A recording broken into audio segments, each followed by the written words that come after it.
endelea kuwafanyia wazazi wako makusudi. Kila kitu unachokifanya utafanyiwa, swala la muda tu. Maza anakwambia bana, pika chai ya maziwa na usiweke maji.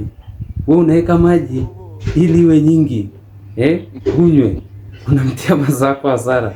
Sasa kila kitu unachokifanya utafanyiwa tu. Maza anakwambia mbona hii gesi inaisha haraka hivyo? Haina hata mwezi.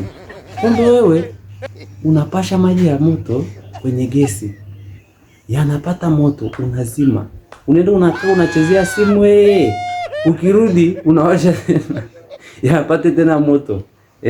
Hasara hiyo, unamtia masaa yako hasara na mzee wako. Kila kitu unachokifanya utafanyiwa tu, swala la muda. Mzee anasema msitembee na ukuta.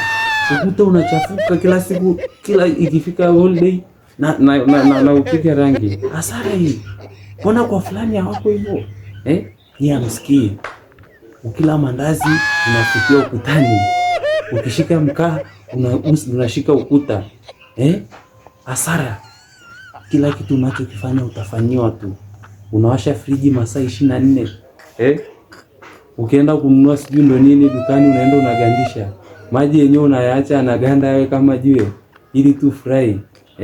Kila kitu unachokifanya utafanyiwa, swala la muda tu. Mzee anasema bana Maza anasema na waacha hapa, hakikisheni mnaenda vizuri na huu mchele. Pimeni vikombe viwili tu, ila wewe unapima 4. Kila kitu unachokifanya utafanyiwa, swala la muda tu.